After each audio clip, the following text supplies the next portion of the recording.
It is Thursday, the 14th of March. I just took three more trades in the power hour. I had two wins and a loss.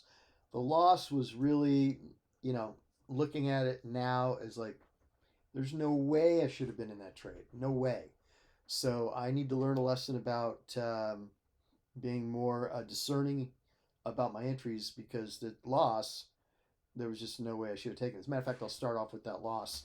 So, bigger picture here, power hour on the 14th, the day's action. Going to some slower time frame charts. This is a 4 hour, 1 hour, and 15 minutes. Let's focus on the 15-minute chart. We're here at power hour starting at about 1 p.m. here. We pushed up into VWAP and we pushed up into this resistance area on this 1 hour EMA cloud. One thing you might notice about this is that we had a huge push down at 9 o'clock. And for me, and just looking at the day's price action, that kind of set the tone for the day. Sometimes what you will see is a big push down and then a Christmas tree pattern, which is could be a double top or double bottom.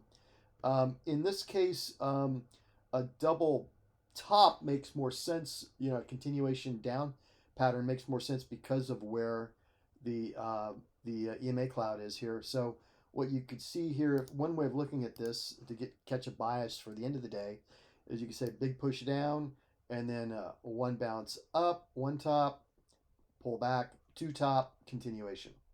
So double top continuation play could be seen that way. Um, the other thing is that you were under VWAP all day and it just kept rejecting at VWAP, so that was bearish. And then finally, looking at it on the 15-minute, it kind of showed that it never really got, every time it tried to get up to this area, it rejected. So this area up here at 18,340. So anyway, for all those reasons, I was only interested in taking shorts today, and that's all I did is three shorts. So moving to the little bit faster time frame charts, we finally did get after that last rejection of that area and VWAP, we had a very strong push down with no pullbacks. I like to play pullbacks against somewhere in this cloud. If I see some consistency, like it's double topping against the edge of the cloud, then I could go short there. Or if it's puts in a very long wick directly against the middle of the cloud, which is the 8 and 9 EMAs, then I could get short there. That kind of thing. But none of that happened, so I was kind of waiting for an entry. It wasn't giving me an entry. Finally, there was, and one thing I noticed, I'm starting to play these Heiken Aishi candles, which are different than regular candles. These are regular candles, okay, like that. And they're a little bit more mixed in terms of trying to figure out where the turns are happening. When you trade the Heiken Aishi candles, for some reason, they kind of give you a little bit more of a pointer in terms of where the turns are. When the color change happens, that's kind of when the turn begins. So I saw three different color changes here on the way down, which resulted in good pushes down. And I thought, you know what? Next time I see a color change, I'm going to grab it. So because I was getting impatient, I know what was happening. I was getting anxious and impatient because it already come down so far and I was missing everything.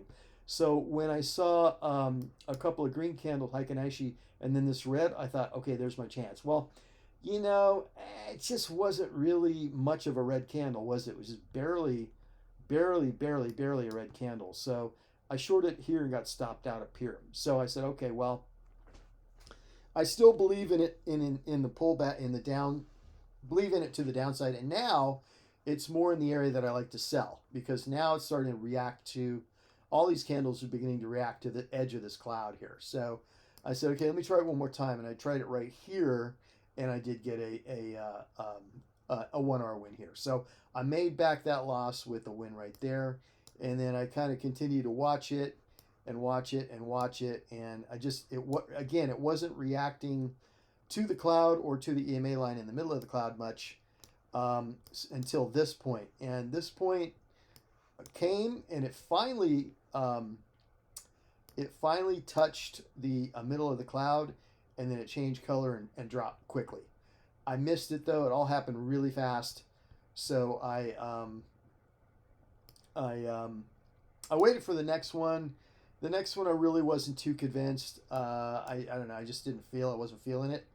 But then on the third one, I like triple tops a lot. I like double and triple tops, but I really like triple tops quite a bit. Been liking them more and more lately. So when I saw this triple top, I was like, yeah, I think that's, three rejections is a pretty good confirmation of to the downside, push to the downside. So when I saw this third rejection, I got short right around in here.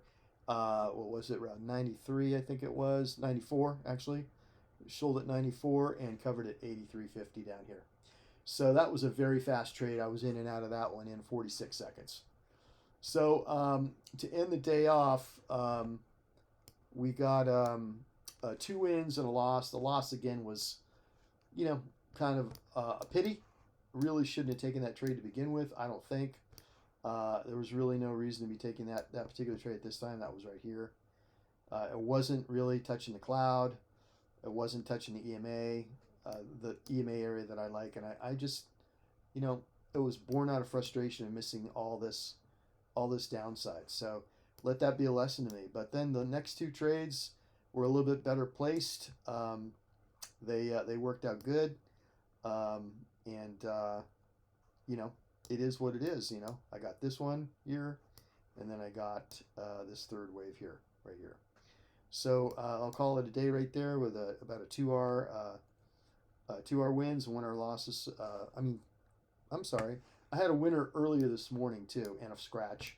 So the net for the day was 2R minus commissions, and with 3Rs in wins, 1Rs in losses, and a scratch trade. So that's it for the day. I'll take it.